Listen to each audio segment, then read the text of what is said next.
दोस्तों, जब college paper की छुट्टियों के बाद खुलता है तो रौनक को विशाल नहीं मिलता। वो दुखी हो जाती है और कॉलेज आना छोड़ देती है। फिर ऐसे ही चलता रहता है। बहुत दिन उदास रहने के बाद रौनक के पास आज एक खुशी का दिन आया था, क्योंकि उसकी बहन की शादी है। अब वो शादी के कपड़े खरीदने के लिए मॉल जाती है। मॉल में वो कपड़े खरीद रही होती है, तभी उसे मॉल में विशाल दिखाई देता है। विशाल भी उसे देख लेता है। रौनक विशाल को इतने दिनों के बाद अपने सामने खड़ा पाकर भी बात नहीं कर पाती, क्योंकि उसने कभी भी विशाल से बात नहीं की थी। वो सोचती थी कि विशाल उसके पास आए और आई लव यू कहे।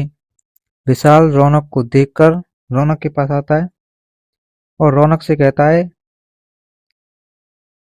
तुम रौनक हो? तुमने पहचाना नहीं मुझे? हम दोनों एक ही कॉलेज में पढ़ते थे।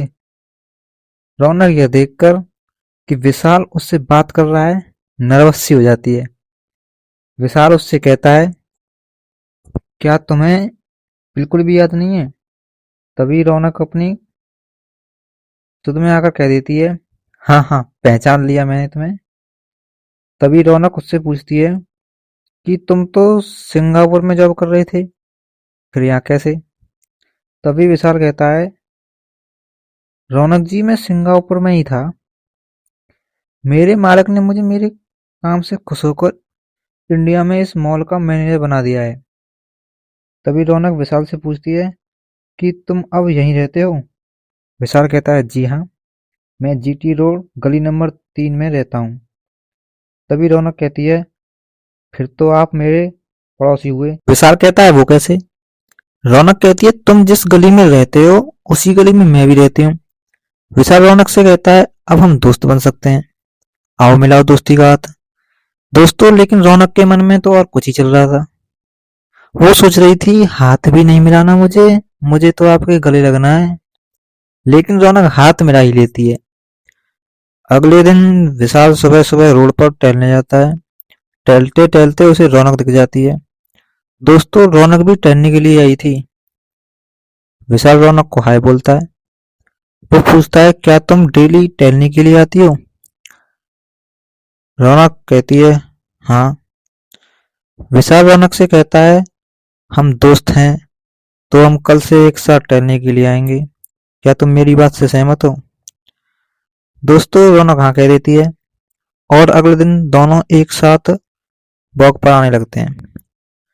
दोस्तों, यही सिलसिला लगभग 7-8 दिनों तक चलता रहता है। फिर एक दिन रौनक विशाल से कहती है, तुम्हें पता है, तुम जो पेंटिंग को कॉलेज में लगाया करते थे उन्हें मैं ले जाती थी। विशाल रौनक से कहता है, मुझे पता है रौनक की, मेरी पेंटिंग को तुम ही ले जाती थी। मुझे ये भी पता है कि तुम मेरी हर एक एक्टिविटी की नकल करती थी। मुझे तुम्हारी दोस्त पूजा ने सब कुछ बता दिया है। तुम मुझसे प्यार करती हो, तुम मुझसे आई लव यू कहना चाहती हो, लेकिन कह नहीं पा रही हो। लो, आज मैं तुमसे कहता हूँ आई लव यू। दोस्तों, रौनक हैरान रह जाती है। उसकी आंखों से खुशी के आंसू झलकने लगते हैं और वो विशाल के सीने से लिपट जाती है। दोस्तों, आप सभी सोच रहे होंगे कि इस कहानी का अंत हो गया, क्योंकि विशाल रौनक मिल चुके हैं। दोस्तों, जिस विशाल को आप इस कहानी का हीरो समझ रहे हैं, दरअसल वो विलेन है। वो रौनक को आई लव यू केवल उसके साथ सोने के लिए कहता है और वो रौनक के साथ सो भी जाता है और अपनी रातों को रंगीन करता है। एक दोस्तों, एक दिन रौनक जब सुबह सोकर उठी तो उसे एक खत मिला। खत में लिखा था, तुम बेहद खूबसूरत हो, तुम मेरे साथ जीने मरने के सपनों को मत देखो।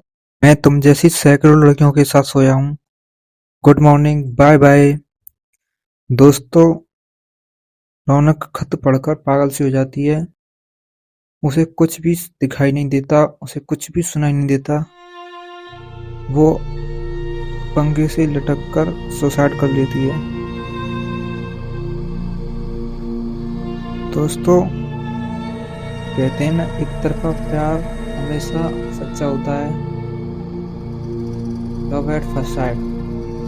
दोस्तों, ऐसे ऐसी ही प्यार भरी कहानी सुनने के लिए इस चैनल से जुड़िए और प्यार भरी कहानियाँ, दर्द भरी कहानियाँ सुनिए।